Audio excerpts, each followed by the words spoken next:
শ্রীরামকৃষ্ণের মুখের যে কথা, সেগুলি খুব সরাসরি অনেকেই সেগুলো পাঠ করে থাকেন, জানেন। কিন্তু লীলা প্রসঙ্গ হলো শ্রীরামকৃষ্ণের ঠিক মুখের কথা নয়।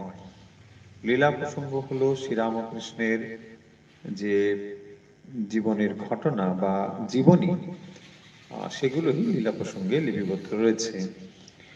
এবং বিভিন্ন ঘটনা, তার জীবনের বিভিন্ন দিক, সেসব নিয়ে আলোচনা রয়েছে শ্রী শ্রী রামকৃষ্ণ লীলা প্রসঙ্গে।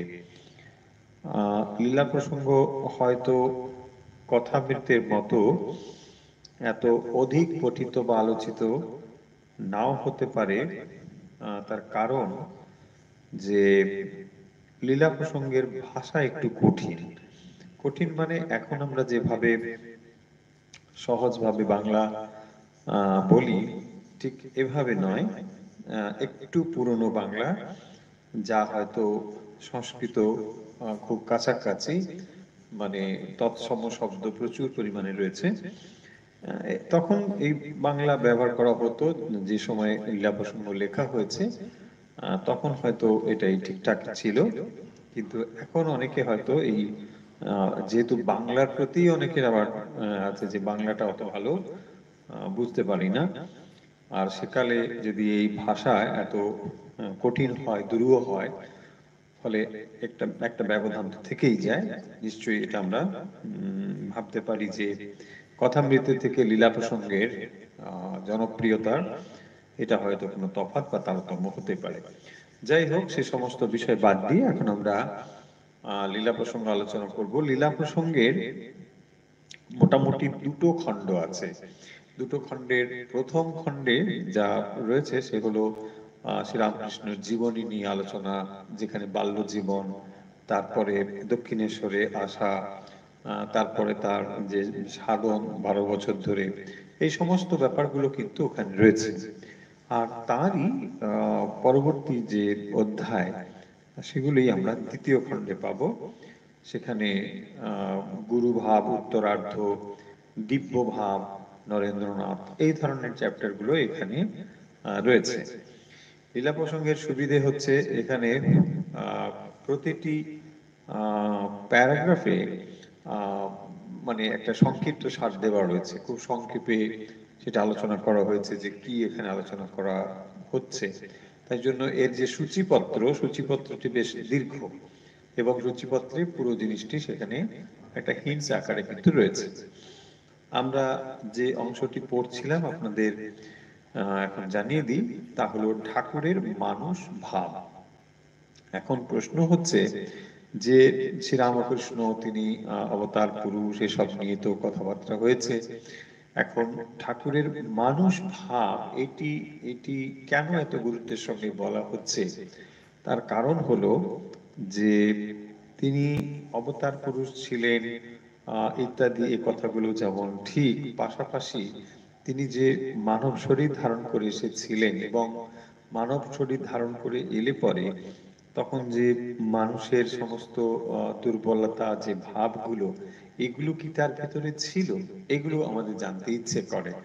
এবং কিভাবে তিনি একজন মানুষ, মানে সাধারণের মতো আচরণ করছেন, এগুলো হয়ে আবার একদিকে তিনি সেই পরব্রহ্ম ভগবান স্বয়ং, এই কথাগুলো আমাদের বুঝতে এই মানব ভাবটিও জানা দরকার। অর্থাৎ তিনি যে কোনো আশ্চর্যজনক ব্যাপারটা না দেখিয়ে তিনি যে একজন মানুষ হয়ে মানুষের মতন আচরণ করে তিনি আবার ওই অবস্থার ভেতরে পৌঁছে গিয়েছিলেন, এটি হচ্ছে অবতার পুরুষের মূল বক্তব্য বিষয়, বা অবতার পুরুষের জীবনের থেকে এটি আমাদের শিক্ষণীয়। এবং তার ফলে অবতার পুরুষের জীবন যখন আমরা পর্যালোচনা করি, বিচার করি, বিশ্লেষণ করি, ভেবে দেখি, তখন এটা আমাদের কাজে লাগে। কারণ দেখুন, সবসময় যদি আপনার মনে হয় যে কথামৃত পড়তে যান বা লীলা প্রসঙ্গ পড়তে যান, তখন যদি এটাই মনে হয় যে শ্রীরামকৃষ্ণ তো আমাদের মতন ছিলেন না, তিনি স্বয়ং ভগবানই ছিলেন, তবে আমার আর ওই সব কথা শুনেই বা কি হবে, বা তিনি যা করতে পেরেছেন তা কি আমার পক্ষে সম্ভব, এই ধরনের প্রশ্ন যখন আপনার মনে আসবে, তখন আপনি কিন্তু এই আদর্শ থেকে খানিকটা মানে হতাশ হয়ে গিয়ে মানে এটা দূরে সরিয়ে দেবেন। সোজা কথা যে শ্রীরামকৃষ্ণের পক্ষে যেটা সম্ভব ছিল, আমি অতি সাধারণ মানুষ, ফলে আমি তো এটা নিশ্চয়ই পারবো না। তখন কি হবে যে এত কথা, এত শাস্ত্র, এত পাঠ করেও যেগুলো আপনাকে হয়তো খুব একটা ভালো স্পর্শ করতে পারবে না। সেই কারণের জন্য এই মানব ভাবটিও আমাদের জানতে হবে যে যখন ভগবান মানব রূপ ধারণ করে আসেন, তখন তিনি যাই করুন একজন মানুষ, এই ভাবটি আপনার ভেতরে রাখতে হবে। এবং তখনই আপনি দেখবেন যে মানুষ হিসেবে তিনি যদি এতটা করতে পারেন, একজন মানুষ, আমরাও যেমন মানুষ তিনিও তেমন মানুষ, হ্যাঁ, কিন্তু এত কিছু তিনি করে একটা ভগবান লাভ কি করে করতে হয় সব দেখাচ্ছেন। যদিও তিনি স্বয়ং ভগবান, তবু দেখুন তিনি মানুষ যখন ধরেছেন একবার পারফেক্ট মানুষের মতো, এই জায়গাটি আমাদের কাছে শিক্ষণীয়। এবং তখনই আপনি কিছু তার থেকে নিতে পারবেন বা লাভ করতে পারবেন। কারণ সব সময় যদি ওই ভাবটি চলতে থাকে যে এরা তো আলাদা, এদের ফলে আর আমার কিছু করা যাবে না, তখন কিন্তু আমরা খুব একটা বেশি কিছু শিখতে পারবো না। সেই কারণের জন্যই এই মানব ভাবটি আমাদের জানা দরকার। এখানে আমরা আজকে যে অংশ থেকে পড়া শুরু করব তা হলো শ্রীরামকৃষ্ণ দেবের সামান্য কথার গভীর অর্থ।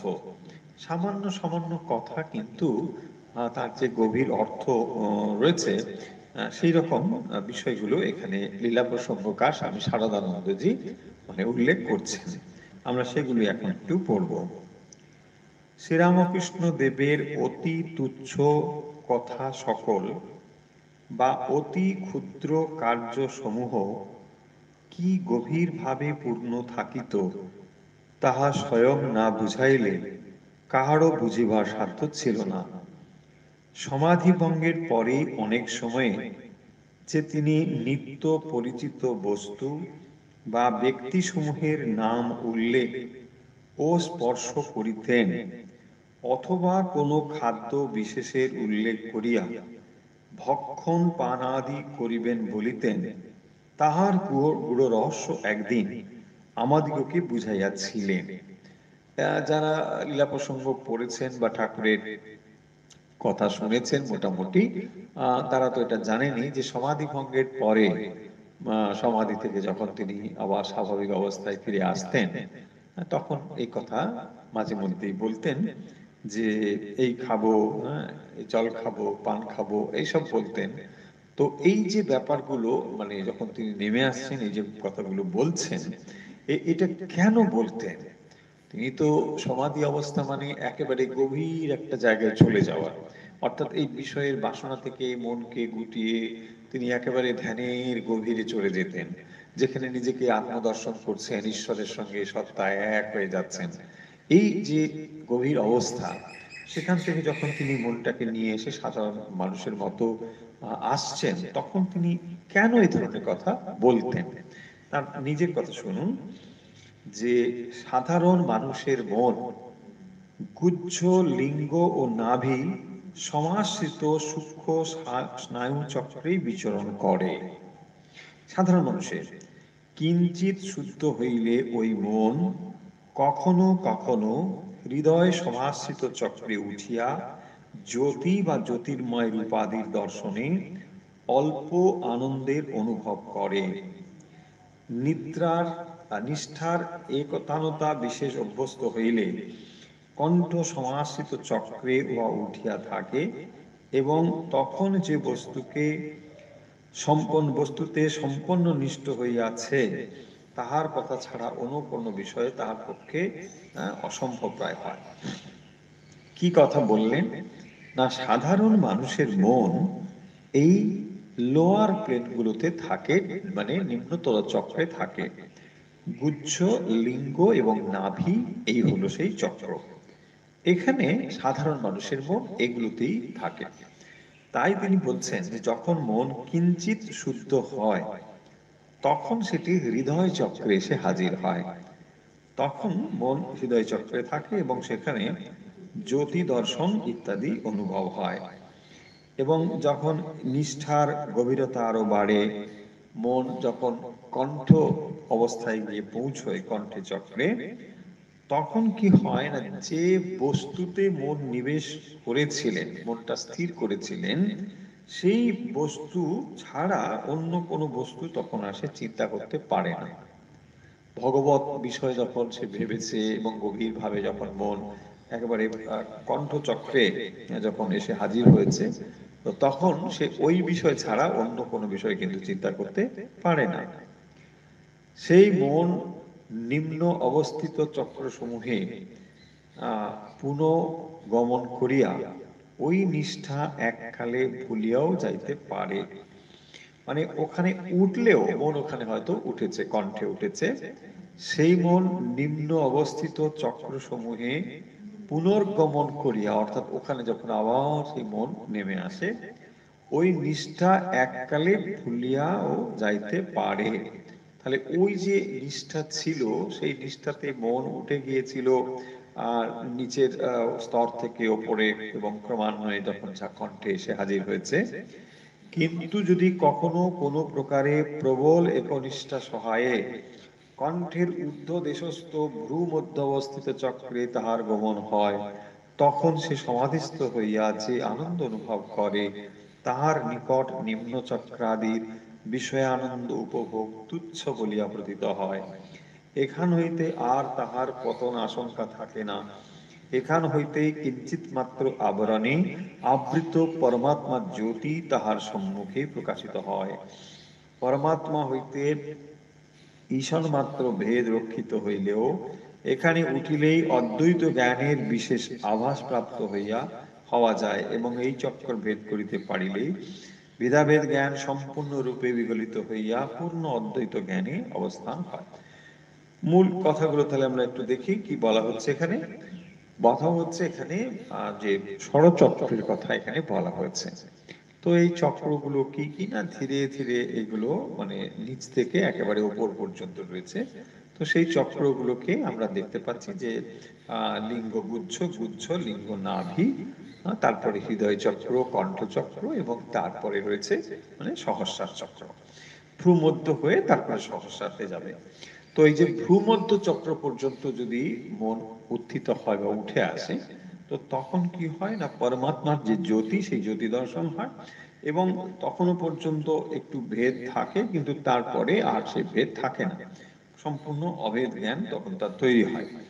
তো এই যে বিষয়গুলো বলছেন, এইভাবে ক্রমান্বয়ে মানে মন ঊর্ধ্বমুখী হয়।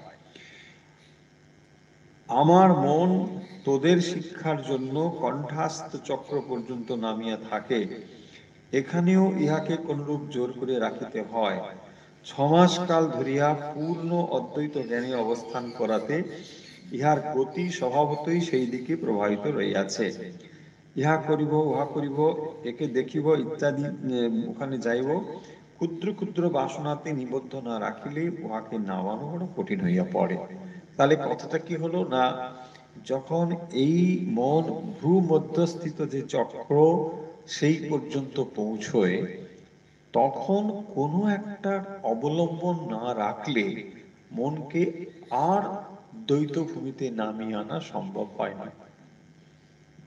যখন মন এইরকম স্তরে গিয়ে পৌঁছয়, তখন তা অদ্বৈত অবস্থায় পৌঁছে যেতে চায়, অর্থাৎ যেখানে সম্পূর্ণ সমাধিমগ্ন, নির্বিকল্প সমাধিমগ্ন হয়ে যাবে।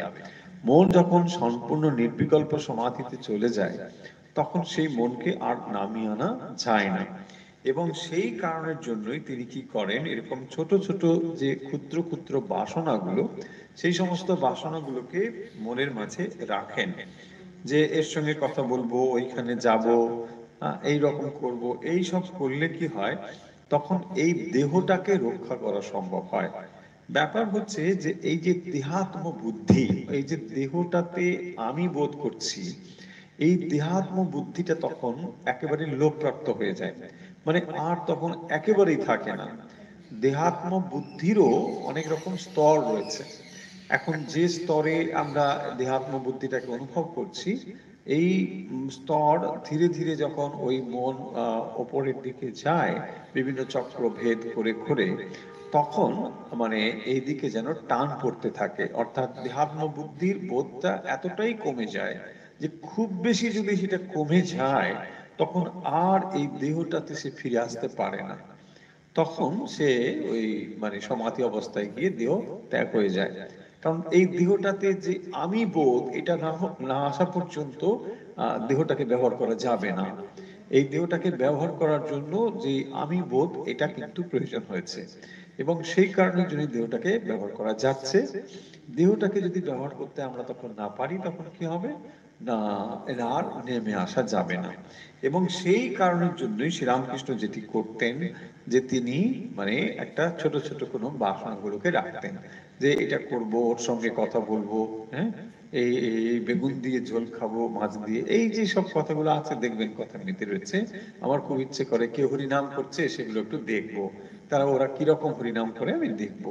তার মানে কি, এগুলো হচ্ছে এই বাসনা। এখন এগুলো আপনি বলবেন যে এগুলো তো বাসনা, বাসনা ঠিক, কিন্তু এই বাসনাগুলো আমাদের যে সাধারণ বাসনা তার সঙ্গে কিন্তু তফাৎ আছে। সাধারণ বাসনাগুলো কি, আমাদের যে সাধারণ মানুষের যে কামনা বাসনা, এইগুলো কিন্তু আপনাকে বন্ধনের দিকে আরো গভীরভাবে নিয়ে যাবে। কিন্তু এই যে বাসনা, এগুলো খুব তুচ্ছ তুচ্ছ বাসনা, সেই অর্থে মানে ওইরকম কিছু নয়। কিন্তু এগুলো রাখছেন কেন না, এগুলো অবলম্বন করে নেমে আসতে পারবেন, সেই জন্য তিনি এগুলো করেন। তারপর বলছেন তামাক খাবো, হ্যাঁ ওখানে যাব, এই সমস্ত কথা। হ্যাঁ, অনেক সময় এই বাসনা বারবার উল্লেখ করায় তবে মন একটু নেমে আসে। তো মনটাকে নামিয়ে আনবার জন্য এইভাবে এই অবলম্বনগুলোকে ব্যবহার করতেন। তাহলে শ্রীরামকৃষ্ণের সামান্য কথার যে গভীর অর্থ, এই বিষয় কিন্তু এখানে লীলা প্রসঙ্গকার বলছেন। যে যখন তিনি বলতেন যে সাধারণ মানুষের মন মন লিঙ্গ গুচ্ছ নাভি এই স্তরে রয়েছে, কিন্তু মন যখন সমাধি অবস্থায় গিয়ে পৌঁছয় তখন সে মনকে তিনি ধীরে ধীরে কি করতেন না, হৃদয় চক্র থেকে কণ্ঠ, কণ্ঠ থেকে ভ্রু মধ্যে নিয়ে যেতে পারতেন বা নিয়ে যেতেন, বা এইভাবেই নিয়ে গেলে তবেই সে মন সমাধিমগ্ন হয়। তো এখন শ্রীরামকৃষ্ণের ক্ষেত্রে কি হতো না, তিনি মনকে এভাবে ইচ্ছে মতো নিয়ে যেতে পারতেন। কিন্তু যেহেতু সাধারণ মানুষের মন এই লিঙ্গগুচ্ছ নাভির মধ্যে রয়েছে, অর্থাৎ নিম্ন স্তরে যখন মন রয়েছে, ফলে তাদের আর এই জগৎ থেকে উঠে যাওয়া নেমে যাওয়ার কোনো ব্যাপারই নেই, এভাবেই রয়েছে, সাধারণ স্তরেই মনটা রয়েছে। কিন্তু শ্রীরামকৃষ্ণ করতেন কি, যখন তার মন এরকম ভ্রুমধ্যে অবস্থায় পৌঁছে যেত তখন সেটি অদ্বৈত ভূমিতে আর এক স্টেপ এগোলেই মানে আর সব শেষ, মানে তখন আর এই দেহতে তিনি ফিরে আসতে পারবেন না, কেন না আমিত্বটা সেখানে সম্পূর্ণ শেষ হয়ে যায়। ওই ভূমিতে যখন মন উঠে যায় তখন আর আমিত্ব থাকে না।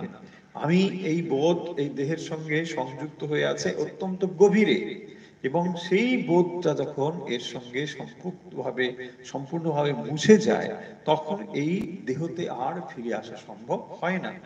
এবং এই অবস্থায় যখন ফিরে আসা সম্ভব না হয়, তাহলে মায়ের যে উদ্দেশ্যে তিনি দেহ ধারণ করে এসেছেন, জগতের যে জন্য তিনি কাজ করবেন বলে এসেছেন, সেইটি তাহলে আর কিন্তু সম্পন্ন হতে পারে না। এবং সেই কারণের জন্য তিনি কি করেন না, ছোট ছোট যে কিছু কামনা বাসনা এইগুলোকে আশ্রয় করে রাখেন, এগুলোকে ধরে রাখেন, যার ফলে তার এই এই এই ছোট ছোট বাসনাগুলোকে ধরে মানে নেমে আসাটা সম্ভব হয়, মনটাকে নিচের স্তরে তিনি নিয়ে আসতে পারেন। এরপরে দেখি আরো কি কথা রয়েছে। পঞ্চদশিকার এক স্থানে বলিয়াছেন, সমাধি লাভের পূর্বে মানব যে অবস্থায় যেভাবে থাকে, সমাধি লাভের পর সমধিক শক্তি সম্পন্ন হইয়াও নিজের সে অবস্থা পরিবর্তন করিতে তার অভিরুচি হয় না। কেননা ব্রহ্ম বস্তু ব্যতীত আর সব বস্তু বা অবস্থায় তাহার নিকট অতি তুচ্ছ বলিয়া বোধ হয়।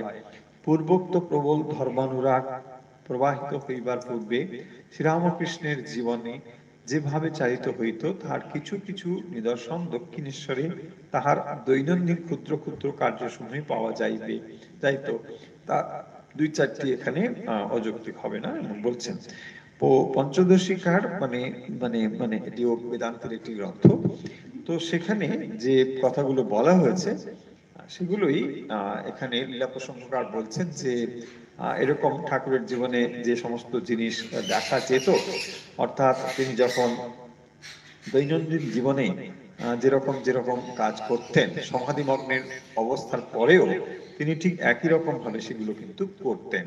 তো কি করতেন তারই দৃষ্টান্ত দিতে গিয়ে এখানে বলছেন, এবং এই কথাগুলোর ভেতর দিয়ে বা এই ঘটনাগুলোর ভেতর দিয়ে শ্রীরামকৃষ্ণের যে মানব ভাব এটি কিন্তু আরো পরিস্ফুট হবে। শরীর, বস্ত্র, বিছানা প্রভৃতি অতি পরিষ্কার রাখা তাহার অভ্যাস ছিল। ফলে শ্রীরামকৃষ্ণের যে যে জীবন আমরা দেখতে পাচ্ছি সেখানে কিন্তু খুঁটিনাটি বিষয়ে তার কিন্তু বেশ ভালোই দৃষ্টি ছিল। অপরিষ্কার তিনি থাকতেন না। বিছানা, বস্ত্র, এগুলো কিন্তু ঠিক পরিপাটি থাকতো, পরিষ্কার থাকতো। যে জিনিসটি যেখানে রাখা উচিত সেই জিনিসটি ঠিক সেইখানে নিজে রাখতে ও অপরকে রাখতে শেখাইতে ভালোবাসিতেন। কেউ কেউ অনুরোধ করলে বিরক্ত হইতেন।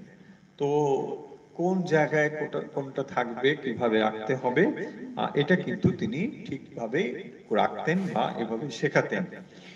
কোন স্থানে যাইতে হইলে গামছা, বেটুয়া প্রভৃতি সমস্ত দ্রব্যাদি ঠিক ঠিক লওয়া হইয়াছে কিনা তার অনুসন্ধান করিতেন, এবং সেখান হইতে ফিরিবার কালেও কোনো জিনিস লইয়া আসিতে ভুল না হয় সেই জন্য সঙ্গী শিষ্যকে স্মরণ করাইয়া দিতেন।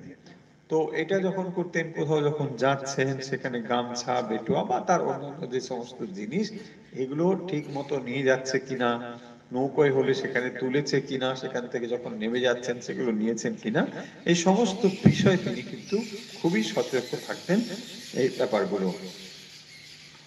যে সময় যে কাজ করিব বলিতেন তার ঠিক সেই সময়ে করিবার জন্য ব্যস্ত হইতেন।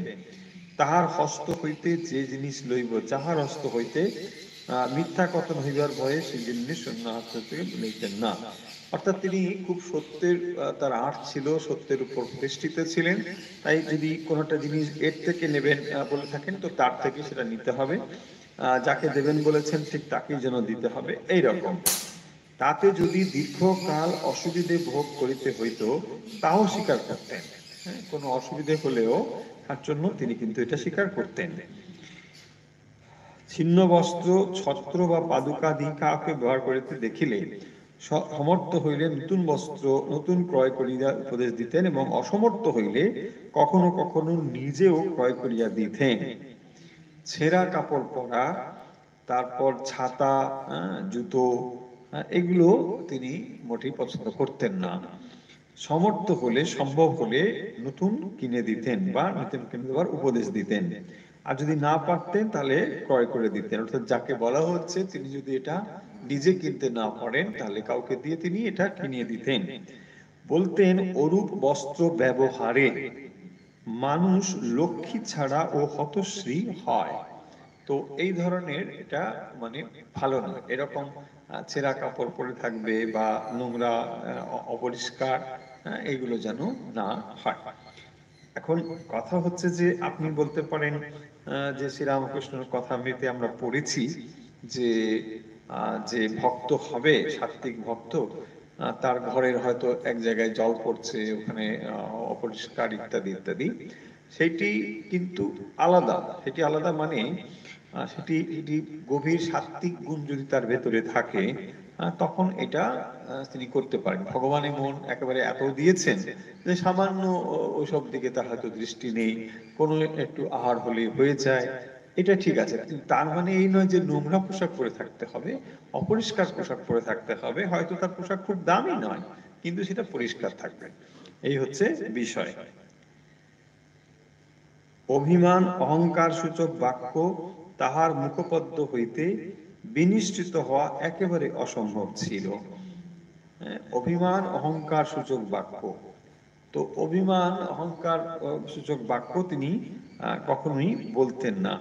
এবং নিজের ভাব বা মত বলতে হলে নিজ শরীর নির্দেশ করিয়া এখানকার ভাব, এখানকার মত ইত্যাদি শব্দ প্রয়োগ করতেন। যে আমি বলছি এই ধরনের কথা কখনোই শ্রীরামকৃষ্ণ বলতেন না। আমি বলছি শোনো, আমার কথা শুনতে হবে, হ্যাঁ, না, তিনি এরকম যদি কখনো দরকার হতো এখানকার মত, এখানকার কথা, এইটা তিনি বলতেন। এখানকার মানে তিনি নিজেকে দেখিয়ে বলতেন এখানকার। তো ফলে এই যে আমিত্ব, অহংকার বোধ, এটাকে তিনি মানে খুব ঢেকে রেখে সামান্যভাবে সমীহ করে এ ধরনের কথা বলতেন। শিষ্যবর্গের হাত, পা, চোখ, মুখ প্রভৃতি শারীরিক সকল অঙ্গের গঠন এবং তাদের চাল চলন, আহার বিহার, নিদ্রা প্রভৃতি কার্যকলাপ তন্ন তন্ন করিয়া লক্ষ্য করিয়া তাহাদের মানসিক প্রবৃত্তি নিচয়ের গতি, কোন প্রবৃত্তির কতদূর আধিক্য ইত্যাদি এরূপ স্থির করিতে পারিতেন যে তাহার ব্যতিক্রমে পর্যন্ত আমরা দেখি নাই। তো ফলে শ্রীরামকৃষ্ণ যে প্রথমে এই তো এখানে বলা হলো যে দৈনন্দিন বিষয়ে তিনি যে সমস্ত আচরণ করতেন সেগুলো কিরকম না, তিনি যখন যেখানে যেতেন সেখানে যা যা জিনিসপত্র নিয়ে যাওয়ার দরকার সেগুলো কিন্তু যেন যাতে ভুল না হয় সেগুলো কিন্তু ঠিক মতো দৃষ্টি রাখতেন, যে ঠিক মতো গামছা নিয়েছে কিনা, বেটুয়া নিয়েছে কিনা, বা সেখান থেকে যখন চলে আসতেন সেখান থেকে জিনিসগুলো ঠিক নেওয়া হয়েছে কিনা, এইগুলো কিন্তু তিনি খুবভাবে লক্ষ্য রাখতেন বা দেখতেন। এছাড়া তিনি ছেঁড়া কাপড় পরা, জুতো পরা এইগুলো পছন্দ করতেন না। যদি সম্ভব হতো সেগুলো তিনি মানে কিনে নিয়ে পড়তে বলতেন, অথবা না হলে তিনি নিজে সেগুলো বলতেন যে যাতে ব্যবহার করা যায়, তার ব্যবস্থাও করে দিতেন। আর অহংকার, অভিমান এটাকে তিনি মোটেই মানে মানে মানে রূঢ়ভাবে প্রকাশ করা এটা মোটেই পছন্দ করতেন না। এবং তাই কখনো কখনো এরকম তিনি বলতেন যে এখানকার ভাব, এখানকার মত, এরকম এই শব্দ ব্যবহার করতেন। আর পরে যে কথাটি বলছেন যে শিষ্যের হাত, পা, চোখ, শারীরিক অঙ্গ এসব দেখে মানে তিনি তাকে বুঝতে পারতেন যে কোন প্রবৃত্তির কত দূর আধিক্য, এটা তিনি বুঝতে পারতেন। যে ঠিক কথাবার্তা, হালচল, যাকে আমরা বডি ল্যাঙ্গুয়েজ বলি, এই বডি ল্যাঙ্গুয়েজ দেখেও তিনি কিন্তু তার মানে মানুষটির অবস্থাটা বুঝতে পারতেন। সব কথা হয়তো মুখে বলতে হয় না, কিন্তু তার অবস্থা, বডি ল্যাঙ্গুয়েজ যাকে আমরা বলি, হাব ভাব, চাল চলন, এগুলো দেখে কিন্তু মানে বোঝা যায় মানুষটি কিরকম বা তার ভাবটি কি, এটা ধরা যায়। এটা ঠাকুর কিন্তু খুব ভালো বুঝতে পারতেন। সেই আছে না, একবার ওই বলছেন একজন যে কি ঠাকুর কেমন আছো, তো ফলে তিনি বুঝতে পারতেন যে এর নিশ্চয়ই অর্থ হয়েছে। অনেকে বলিয়া থাকেন যে শ্রীরামকৃষ্ণ দ্বীপের নিকট যাহারা গিয়াছিলেন তাহাদের প্রত্যেকেরই মনে করেন যে শ্রীরামকৃষ্ণদেব তাহাকেই সবাইকে ভালোবাসিতেন। আমাদের বোধ হয় প্রত্যেক ব্যক্তির সুখ দুঃখাদি জীবনের অনুভবের সহিত তাহার যে প্রগাঢ় সহানুভূতি ছিল তাহাই তাহার কারণ। সহানুভূতি ও ভালোবাসা বা প্রেম দুটি বিভিন্ন বস্তু হইলেও শেষোক্তের বাহ্যিক লক্ষণ প্রথমটির সহিত বিশেষ বিভিন্ন নহে। সেই জন্য সহানুভূতিকে প্রেম বলিয়া ভাবা বিশেষ বিচিত্র নয়। প্রত্যেক বস্তু ভাবিবার কালে উহাতে তন্ময় হওয়া তাহার মনের স্বভাব সিদ্ধ গুণ ছিল। এখানে যে জিনিসটি লক্ষ্য করো, আর আমরা যেটা পড়ছি, ঘটনাগুলো তো আমরা পড়ছি, এই যে শ্রীরামকৃষ্ণ যখন যে বিষয়টি দেখতেন তখন সেটি মানে আধ্যাত্মিক বিষয় নাকি জাগতিক বিষয় সেটি বড় কথা নয়। অর্থাৎ যখন তিনি যে বিষয়ে মন দিতেন তখন সেই বিষয়ে 16 আনা মন দিতেন, তন্ময় হয়ে যেতেন। তাহলে এই যে অবস্থা, এইটি কিন্তু মানে গভীর ধ্যানমগ্ন হওয়ার একটি লক্ষণ। যে মন দিয়ে আপনি ধ্যানমগ্ন হবেন বা যে মন নিয়ে জাগতিক কাজ করবেন, এই দুটো ক্ষেত্রে মন কিন্তু একই, কিন্তু এই মনটিকে যদি আপনি জাগতিক বিষয়ে স্থির করতে পারেন তাহলে সেই মন কিন্তু আপনি মানে পারমার্থিক দিক থেকেও তাকে স্থির করতে পারবেন। তাই শুদ্ধ মন বা যে মন ধ্যানমগ্ন হয় সে মনের লক্ষণ হচ্ছে যে কোনো বিষয়ে মনকে তন্ময় হয়ে যাওয়া। যে কোনো বিষয়ে মন দিলে পরে সে মন কিন্তু মানে তন্ময় হয়ে যাবে, স্থির হয়ে যাবে। সহানুভূতি এবং ভালোবাসা বা প্রেম দুইটি বিভিন্ন বস্তু হইলেও শেষোক্তের বাহ্যিক লক্ষণ প্রথমটির সহিত বিশেষ বিভিন্ন নয়। কি বলা হচ্ছে কারণ শ্রীরামকৃষ্ণ মানে মানে তার সঙ্গে যারা যারা তার কাছে যেতেন তারা মনে করতেন যে তাকেই বোধহয় সব থেকে বেশি বেশি ভালোবাসেন। তো এর কারণ হচ্ছে অন্য কিছু নয়, যে প্রত্যেকের যে ব্যক্তিগত সুখ দুঃখের অনুভব, সেই অনুভবের সঙ্গে তার একটা প্রগাঢ় অনুভূতি সংযুক্ত ছিল, এবং সেই কারণের জন্য সকলেই তার কাছে এইটি ভাবতেন যে তাকেই বোধহয় বেশি ভালোবাসেন। শ্রীরামকৃষ্ণ দেবের বালকত্ব বর্ণনা প্রসঙ্গে আমরা পূর্বেই দেখাইতে চেষ্টা করিয়াছি, শৈশবকাল হইতে তিনি তাহার চক্ষুর আদি ইন্দ্রিয়ের কতদূর সম্পূর্ণ ব্যবহার করিতে শিক্ষা করিয়াছিলেন, ওই শিক্ষায় যে পরে মনুষ্য চরিত্র গঠনে তাহার বিশেষ সহায় হইয়াছিল তাহাতে সন্দেহ নাই। শিষ্যবর্গ তাহাতে সকল স্থানে সকল বিষয়ে ওই রূপে ইন্দ্রিয়াদি ব্যবহার করিতে শেখে, সে বিষয়ে তাহার বিশেষ লক্ষ্য ছিল। প্রত্যেক কার্যই বিচার বুদ্ধি অবলম্বন করিয়া অনুষ্ঠান করিতে নিত্য উপদেশ করিতেন।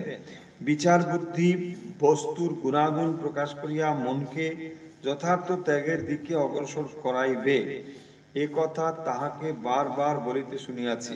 বুদ্ধিহীনের অথবা একদেশী বুদ্ধিমানের আদর তাহার নিকট কখনোই ছিল না। সকলেই তাহাকে বলিতে শুনিয়াছে, ভগবত ভক্ত হবি বলে বোকা হবি কেন?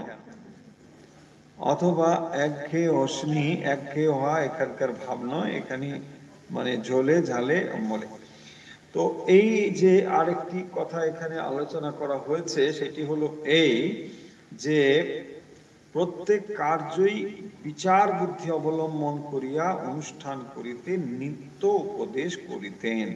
প্রত্যেক কাজটি খুব বিচার বিবেচনা করে তিনি করতে বলতেন, এবং এটাও তিনি বলতেন যে ভগবত ভক্তি মানে হবে বলে, ভক্ত হবি বলে বোকা হবি কেন? তো বোকা হওয়াটা আমরা অনেক সময় ভাবি যে ভক্তের লক্ষণ, মানে ভক্ত মানে একটা একটা হাওয়া গোবা ভাব, একটা গোবেচারা টাইপ, একেই আমরা মনে হয় ভক্ত বলে ভাবি।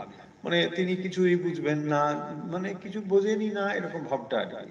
ব্যাপারটা কিন্তু তা নয়, তিনি সমস্ত কিছুই বোঝেন, কিন্তু বোঝেন হয়তো সরাসরি বলেন না বলে এর অর্থ এই নয় যে তিনি মানে বলতে পারেন না, বলতে পারেন, কিন্তু তিনি প্রয়োজন ছাড়া বলেন না।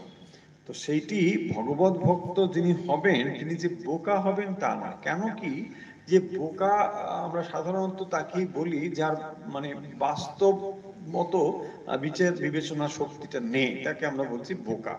কিন্তু ব্যাপার হচ্ছে যে যিনি এই ভগবত ভক্তি লাভের বা ভগবানকে মানে লাভ করবার চেষ্টা করছেন, তার ভেতরে নিশ্চয়ই একটা দৃঢ়তা থাকবে, তিনি কখনোই বোকা অন্তত হবেন না। তবে আমরা সাধারণত বুদ্ধিমান মানে যেটাকে বুঝি সেটা হচ্ছে মানে কাকের মতন বুদ্ধিমান, এটা নয়। সেই সেই জিনিসটি দুষ্টু বুদ্ধি, ওই ওই ওই বুদ্ধিমানের কথা বলা হচ্ছে না। সেই বুদ্ধিমানের কথা বলা হচ্ছে যে বিচার বিবেচনা অনুযায়ী যেটি সত্যি সত্যি করা উচিত সেটি যেন তিনি বলতে বা করতে পারেন, এটাকে হবে বিচার বুদ্ধি সম্পন্ন। এখানে বুদ্ধি মানে এটা নয়। আর বোকা হওয়ার কথা বলছেন না, কিন্তু তার মানে এই নয় যে আবার কাকের মতো বুদ্ধিমান হতে হবে, তা নয়। কাক কিন্তু নিজেকে খুব বুদ্ধিমান বলে মনে করে, আসলে কিন্তু সে বুদ্ধিমান নয়, ফলে এটা নয়। আরেকটি কথা তিনি বলতেন, সেটা হচ্ছে যে একঘেয়ে হোসনি, একঘেয়ে হওয়া এখানকার ভাব নয়, এখানে ঝোলেও খাবো, ঝালেও খাবো, অম্বলেও খাবো, এই ভাব। তার মানে কি না, মানে হচ্ছে যে তিনি একঘেয়েমিটা পছন্দ করতেন না। এখন একঘেয়েমি মানে কি?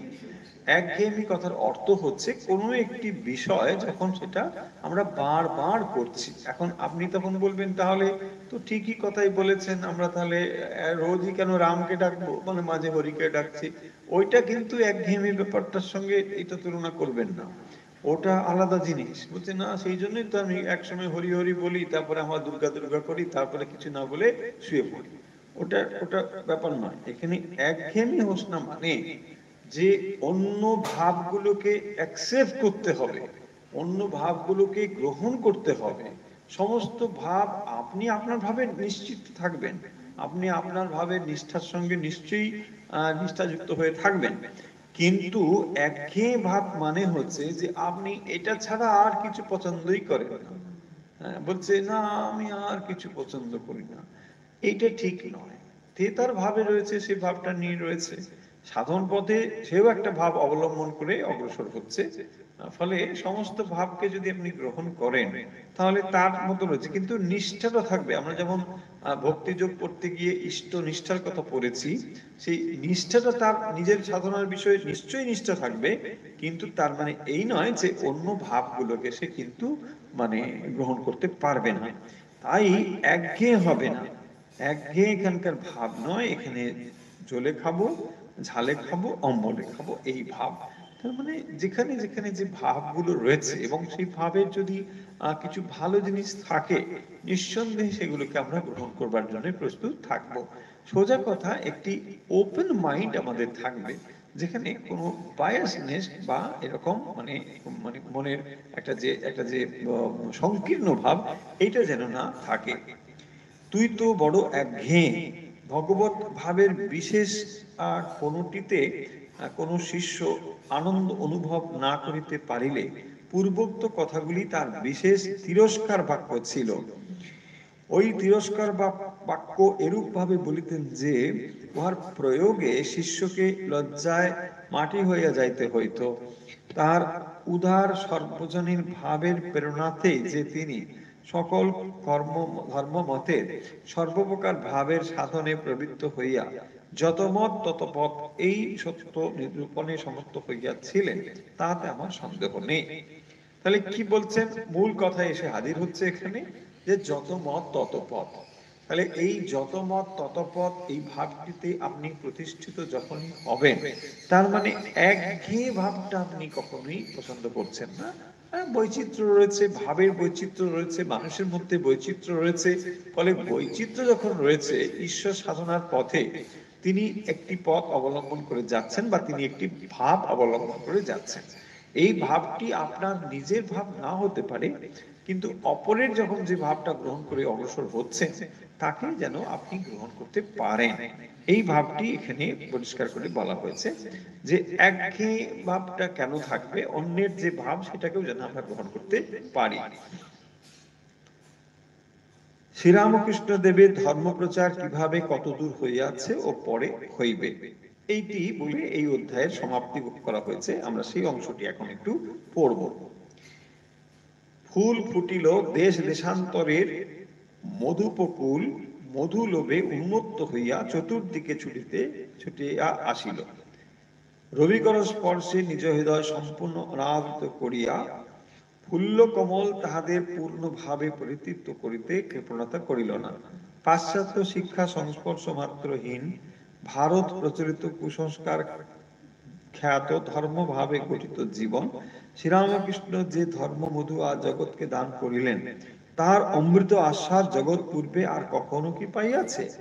যে মহান ধর্ম শক্তি তিনি সঞ্চিত করিয়া শিষ্যবর্গে সঞ্চারিত করিয়াছেন, তাহার প্রবল উচ্ছ্বাসে বিংশ শতাব্দীর বিজ্ঞানালোকে এও লোকে ধর্মকে জ্বলন্ত প্রত্যক্ষের বিষয় বলিয়া উপলব্ধি করিতেছে, এবং সর্বধর্মমতের অন্তরে এক অপরিবর্তিত জীবন্ত সনাতন ধর্মস্রোত প্রবাহিত হইতে দেখিতেছে।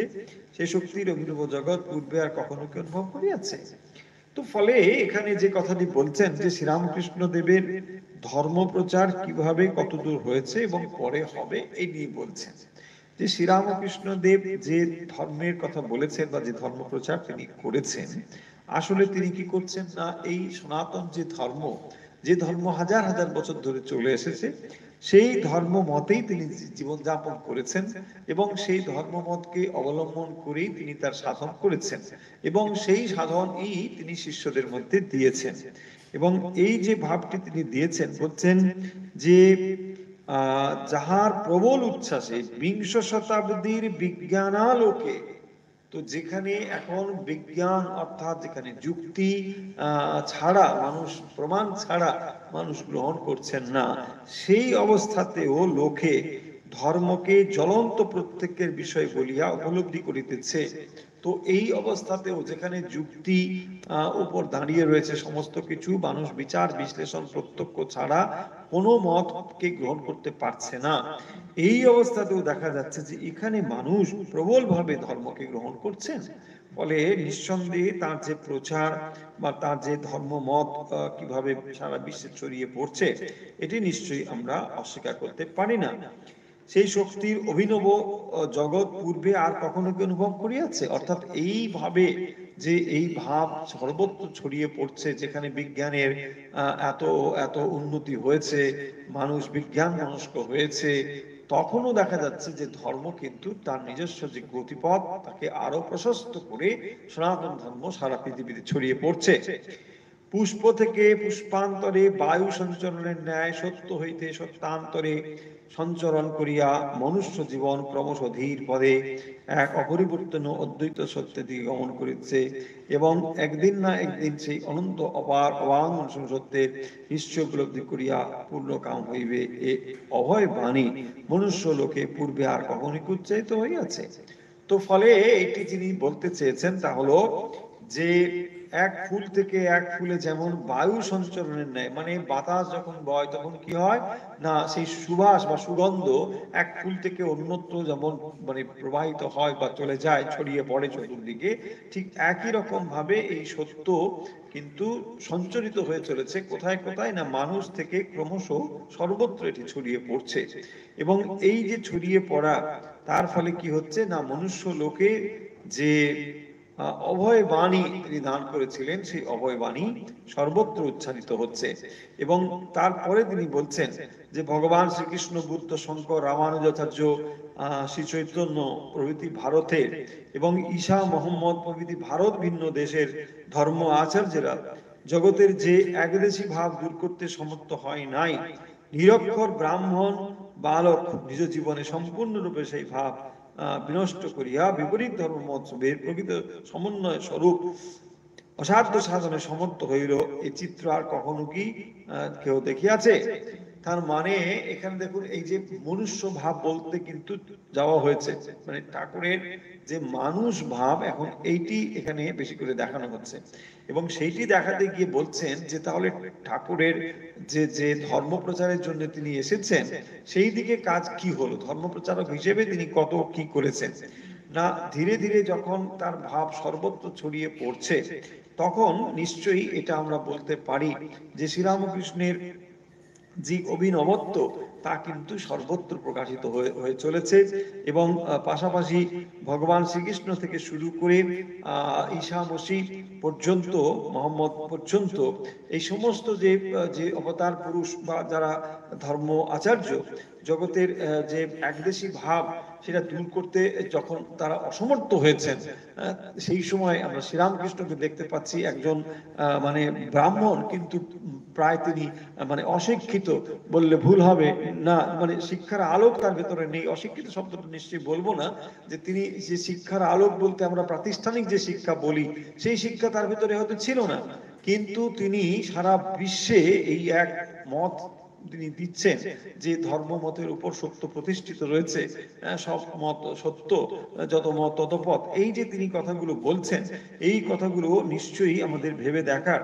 এবং সেই কথা বলতে গিয়ে তিনি বলছেন যে ধর্মজগতে শ্রীরামকৃষ্ণ দেবের উচ্চাসন যে কোথায় প্রতিষ্ঠিত, তাহার নির্ণয়ে যদি সক্ষম হইয়া থাকে তো বলো, আমরা কিন্তু ওই বিষয়ে সাহস করিতে পারিলাম না। তবে এইমাত্র বলিতে পারি যে নির্জীব ভারত তাহার পাদস্পর্শে সমধিক পবিত্র জাগ্রত হয়েছে এবং জগতের গৌরব এবং আশাস্থল অধিকার করিয়াছে। তাহার মনুষ্য মূর্তি পরিগ্রহ করার নর ও দেবকুলের পূজ্য হইয়াছে, এবং যে শক্তির উদ্বোধন তাহার দ্বারা হইয়াছে, তাহার বিচিত্র লীলা অভিনয়ের কেবল আরম্ভ মাত্র হিসেবে অনু করেছে।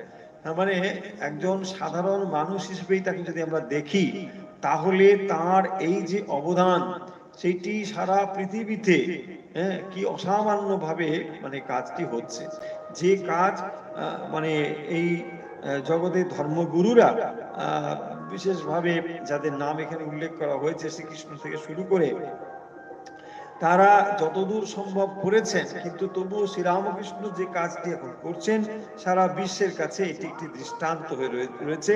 এবং এই শক্তির উদ্বোধনের মাত্র আরম্ভ মাত্রই জগৎ দেখতে পাচ্ছে, খুবই সামান্য আমরা দেখতে পাচ্ছি, এবং ভবিষ্যতে এটি আরো গভীরভাবে ছড়িয়ে পড়বে।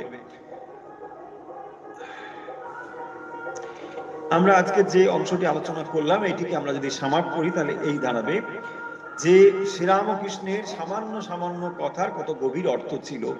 অর্থাৎ যখন তিনি এই কথাগুলো বলতেন যে সাধারণ মানুষের মন লিঙ্গগুচ্ছ নাভি, এই কথা দিয়ে তিনি ঠিক কি বোঝাতে চেয়েছিলেন? বোঝাতে চেয়েছিলেন এইটি যে সাধারণ মানুষের মন এই সমস্ত নিম্ন ভূমিতে থাকে এবং নিম্ন ভূমিতে জগতে থাকে বলেই ভোগ বাসনা এইসব নিয়েই মানুষের জীবন পরিপূর্ণ রয়েছে। কিন্তু যখন মানুষের মন যখন সমাধিমগ্ন হয়, যখন ধ্যানমগ্ন হয়, তখন আরো উচ্চ উচ্চ স্তরে সেই মনটি ওঠে। সেটি কিরকম না, লিঙ্গ উচ্চ নাভির স্তর ছাড়িয়ে হৃদয়, কণ্ঠ এবং ভূমধ্যে এইখানে মনটি উঠতে পারে। এবং শ্রীরামকৃষ্ণ এই কথা যে বলতেন তার তাৎপর্য হলো যে যখন তিনি নিজে ধ্যানমগ্ন হতেন, মনকে স্থির করতেন, তখন ওই বিশুদ্ধ অবস্থায় যখন মনকে তিনি নিয়ে যেতে পারতেন, আজ্ঞা চক্র ভেদ করে যখন তিনি মনকে একেবারে ভ্রূমধ্যে স্থাপন করছেন, তখন কি হতো না, সেই মন যাতে করে সহস্রায় চলে গিয়ে সম্পূর্ণভাবে আমিত্ব লীন হয়ে যায়, সেখানে আর দ্বৈত ভূমিতে মন থাকতে পারে না। এই অবস্থায় যখন মন চলে যেতে চায়, তখন তিনি কি করতেন না, ক্ষুদ্র ক্ষুদ্র কামনা বাসনাগুলোকে ধরে রাখতেন, ক্ষুদ্র ক্ষুদ্র ইচ্ছেগুলোকে ধরে রাখতেন এবং সেইগুলোকে অবলম্বন করেই মনকে নিয়ে আসতেন নিচে স্তরে নামিয়ে। এবং এই অবস্থায় মনকে নিচের স্তরে নামিয়ে না রাখতে পারলে এই শরীর দিয়ে তিনি যে মানব কল্যাণ করবেন, মানুষের হিত করবেন, এটা করা সম্ভব হতো না। তারপরে যে কথাটি এখানে বলা হয়েছে তা হলো যে দৈনন্দিন জীবনে তাকে আমরা কিভাবে দেখেছি। দৈনন্দিন জীবনে দেখা যাবে যে শ্রীরামকৃষ্ণ কিন্তু অত্যন্ত পরিষ্কার থাকতেন, পরিপাটি থাকতেন, তার বিছানা, শরীর, বস্ত্র এগুলো কিন্তু খুব পরিপাটি থাকতো। এমনকি যখন তিনি কোথাও যেতেন, সেখানে যে যে প্রয়োজনীয় জিনিসগুলো বেটুয়া থেকে গামছা থেকে এগুলো কেন ঠিক জায়গায় থাকে, ঠিক সময় নেওয়া হয়, যেখানে যাকে যেটা বলা হয়েছে তাকেই যেন সে দেওয়া হয়, এটা কিন্তু শ্রীরামকৃষ্ণ খুব ভালোভাবে চাইতেন বা দেখতেন। তার মানে হচ্ছে আমরা যাকে স্পিরিচুয়াল লাইফ বলি এবং যাকে আমরা জাগতিক জীবন বলি, এই দুটোর মধ্যে একটা সুন্দর সুসামঞ্জস্য রয়েছে।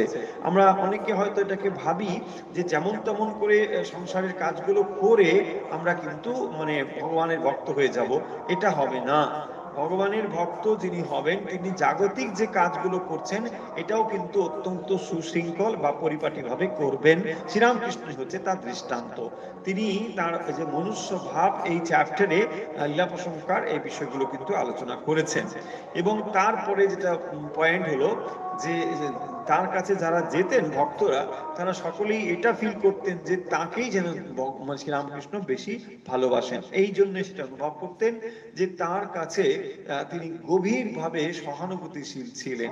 যে ভাব, দুঃখ হোক শোক হোক, এটা যখন তার কাছে কেউ প্রকাশ করতেন, শ্রীরামকৃষ্ণ এই ভাবের সঙ্গে অত্যন্ত একাত্ম হয়ে যেতেন, তন্ময় হয়ে যেতেন এবং তার ফলে তিনি যে কথাগুলো বলতেন তার হৃদয়কে স্পর্শ করে যেত এবং সেই জন্যে সেই ভক্ত বা সেই মানুষটি ভাবতেন যে শ্রীরামকৃষ্ণ আমার অত্যন্ত প্রিয়, আমাকেই বোধহয় সব থেকে বেশি ভালোবাসে।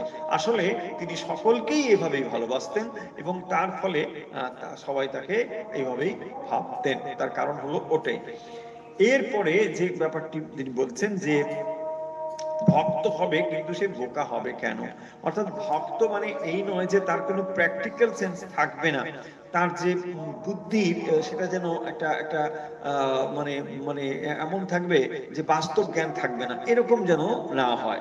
সেই জন্য এটা আমরা দেখব যে ভগবত ভক্তি মানে থাকবে বলে বা ভগবত ভক্ত হবে বলে তিনি বোকা হবেন, এটা তিনি পছন্দ করতেন না। আর একটি ভাব শ্রীরামকৃষ্ণ পছন্দ করতেন না, সেটা হচ্ছে একঘেয়েমি ভাব। একঘেয়েমি তার মধ্যে ছিল না। তিনি যেটা পছন্দ করতেন, আমি ঝোলেও খাবো, ঝালেও খাবো, অম্বলেও খাবো, তার মানে বৈচিত্র্য থাকবে। অর্থাৎ এই বৈচিত্র্যকে তিনি সাধনার অঙ্গ হিসেবে যুক্ত করেছেন। দেখতেন কখনো কখনো তিনি মায়ের নাম করছেন, কখনো বা হরিনাম করে হাততালিতে হরিনাম করছেন, কখনো বা আবার তিনি আমার ধ্যানমগ্ন হয়ে পড়ছেন। ফলে এই যে নানাভাবে তাকে আস্বাদন করা, এটাও কিন্তু বৈচিত্র্য। অর্থাৎ এই বৈচিত্র্যের ভেতর দিয়ে তিনি সেই এক তত্ত্ব, এক ঈশ্বরের কাছে পৌঁছতে চাইছেন।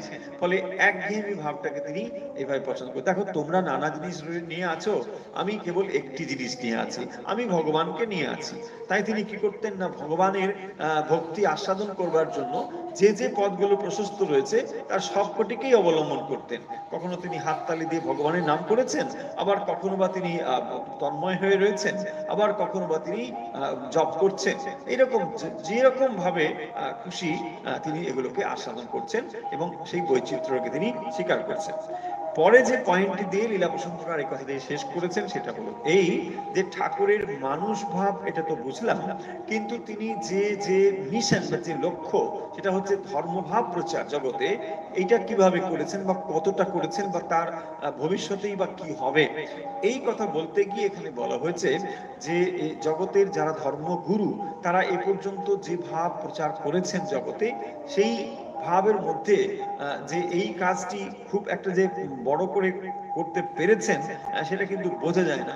যে ধর্ম জগতের যে একদেশী ভাব, এটা কিন্তু দূর করতে তিনি সমর্থ হননি।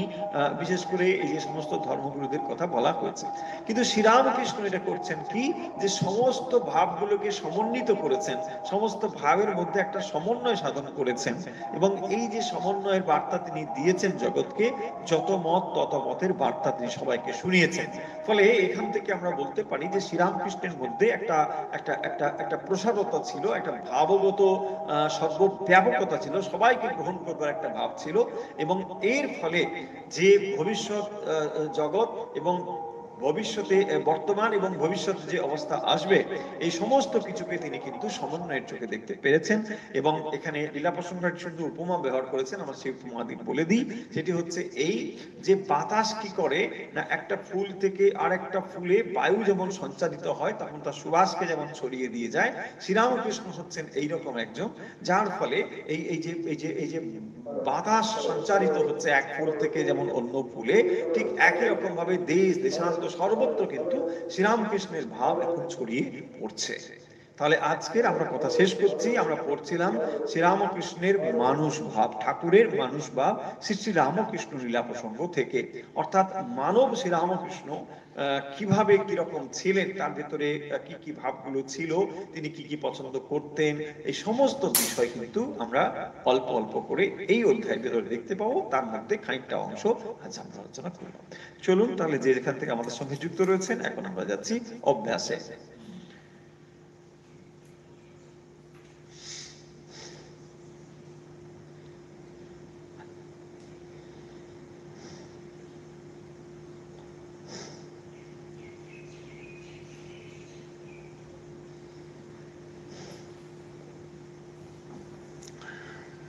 আশা করছি আপনারা এখন প্রস্তুত হয়েছেন অভ্যাসের জন্য, যে যেখান থেকে অভ্যাস করছেন। আমরা কিন্তু নিয়মিত অভ্যাস করি প্রাণায়াম। আসুন, আশা করছি আপনি প্রস্তুত। সুখাসন, সিদ্ধাসন, পদ্মাসন অথবা চেয়ারে বসে যে যেখান থেকে এই মুহূর্তে আমাদের সঙ্গে অভ্যাস করছেন, শ্বাস বাম দিকে নিন, ধীরে ধীরে শ্বাস ডান দিকে ছেড়ে দিন। শ্বাস নিন বাম দিকে ধীরে ধীরে। শ্বাস নেওয়া হয়ে গেলে এবার শ্বাস ছাড়ুন ডান দিকে।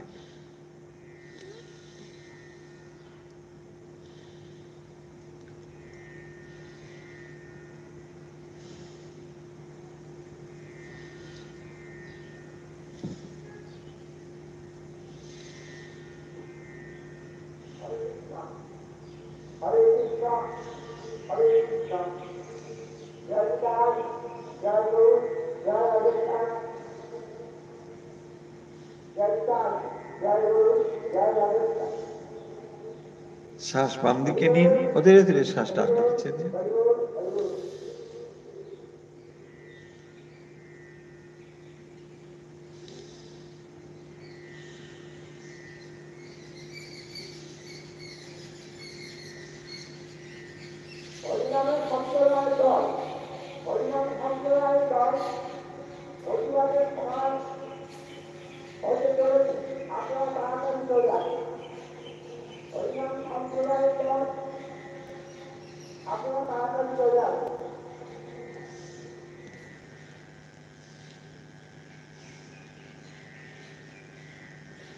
হচ্ছে, রিল্যাক্স। এবার ডান দিকে শ্বাস নিন, ধীরে ধীরে শ্বাস বাম দিকে ছেড়ে দিন। শ্বাস নিন ডান দিকে ধীরে ধীরে এবং শ্বাস ছেড়ে দিন বাম দিকে ধীরে ধীরে।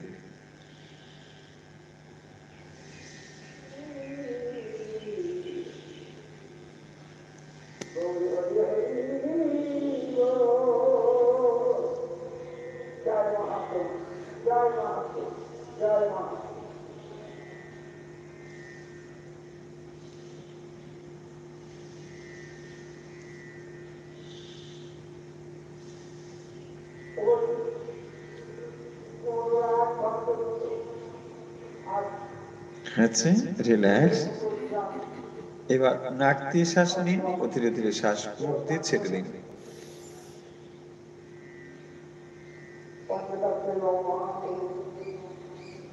শ্বাস নাক দিয়ে নিন, এবার ধীরে ধীরে শ্বাস মুখ দিয়ে ছেড়ে দিন।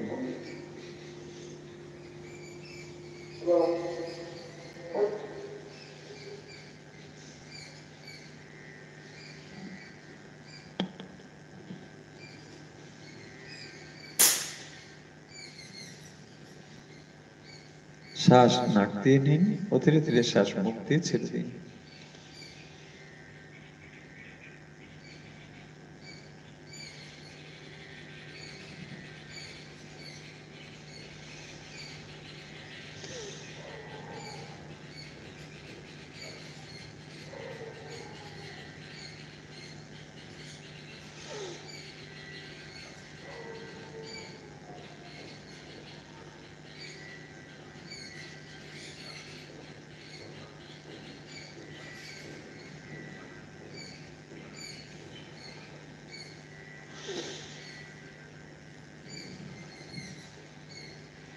হয়েছে, রিল্যাক্স।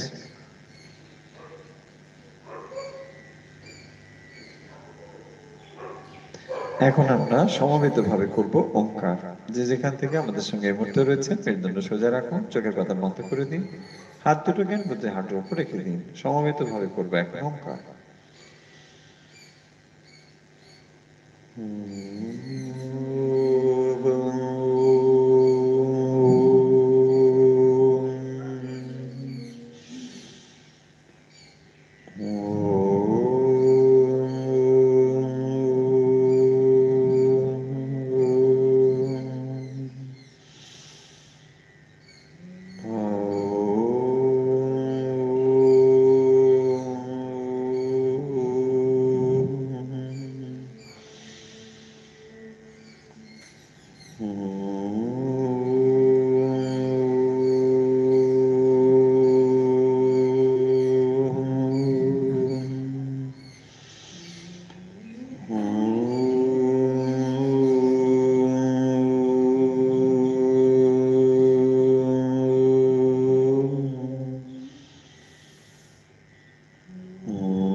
হরি ওম তৎসৎ।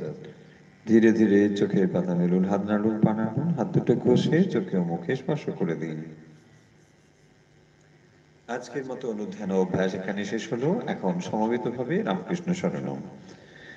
রামকৃষ্ণ শরণম, রামকৃষ্ণ শরণম, রামকৃষ্ণ শরণম শরণে। জয় জয় রামকৃষ্ণ শরণম, রামকৃষ্ণ শরণম, রামকৃষ্ণ শরণম শরণে। কৃপাহি কেবলম, কৃপাহি কেবলম, কৃপাহি কেবলম শরণে। কৃপাহি কেবলম, কৃপাহি কেবলম, কৃপাহি কেবলম শরণে। রামকৃষ্ণ শরণম, রামকৃষ্ণ শরণম, রামকৃষ্ণ শরণম শরণে। শরণাগতোহম, শরণাগতোহম, शरणागतोऽहं शरणे शरणागतोऽहं शरणागतोऽहं शरणागतोऽहं शरणे जय जय राम कृष्ण शरणं राम कृष्ण शरणं राम कृष्ण शरणं शरणे नमोऽस्ते गुरवे नमोऽस्ते गुरवे नमोऽस्ते गुरवे नमो नमो नमोऽस्ते गुरवे नमोऽस्ते गुरवे नमोऽस्ते गुरवे नमो नमो जय जय राम कृष्ण शरणं राम कृष्ण शरणं राम कृष्ण शरणं शरणे Ram Krishna, Jaya जय राम कृष्ण राम कृष्ण जय जय राम कृष्ण जय जय राम कृष्ण जय जय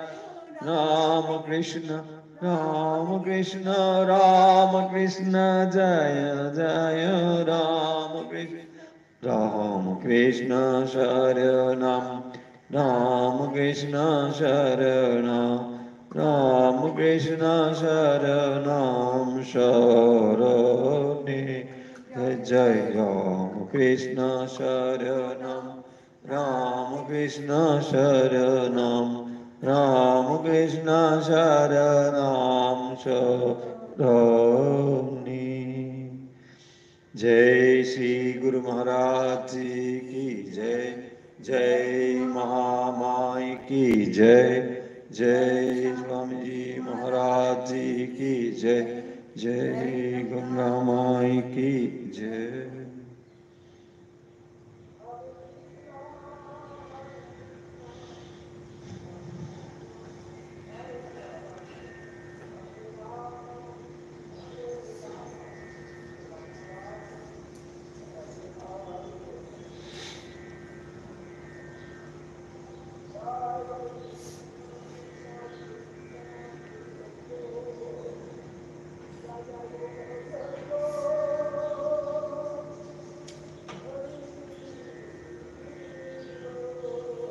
একটি ঘোষণা আগামী রবিবার 19শে জানুয়ারি আমাদের মাসের তৃতীয় রবিবার যেমন জপযজ্ঞ অনুষ্ঠিত হয় সকাল 9:30 থেকে জপযজ্ঞ অনুষ্ঠিত হবে।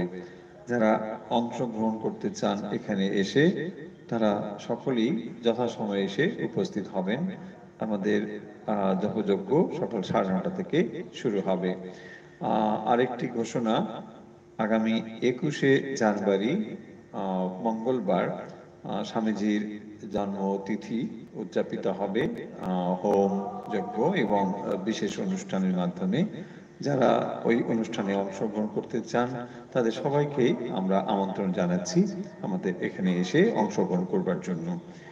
তাহলে আজকের মতো বিদায় নিচ্ছি। বিদায় নেওয়ার আগে জানিয়ে দিই আজকের প্রশ্ন হলো শ্রীরামকৃষ্ণ নিজের ভাব বা নিজের মত বলতে কি আসলে বলতেন।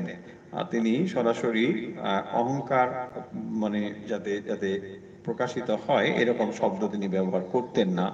তাই নিজের ভাব বা নিজের মত বলে তিনি একটি নির্দিষ্ট শব্দ বলতেন, দিয়ে এটাকে বোঝাতেন।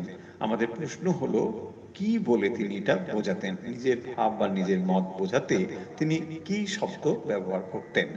উত্তর পাঠিয়ে দিন হোয়াটসঅ্যাপে, আমাদের হোয়াটসঅ্যাপ নাম্বার 9903985960। তাহলে আজকের মতো বিদায় নিচ্ছি। যে যেখান থেকে আমাদের সঙ্গে যুক্ত রয়েছেন ঠাকুরমা স্বামীজির ভক্ত অনুরাগী, আপনাদের সকলের শারীরিক মানসিক আধ্যাত্মিক বিকাশ প্রার্থনা করেছি, প্রার্থনামৃত্য করি, আদৌ সেই প্রার্থনা করছি। সর্বেত্র সুখিনো সন্তু, সর্বে সন্তু নিরাময়া, সর্বে ভদ্রাণি পশ্যন্তু, মা কশ্চিৎ দুঃখ ভাগ ভবেৎ। ওম শান্তি, ওম শান্তি, ওম শান্তি।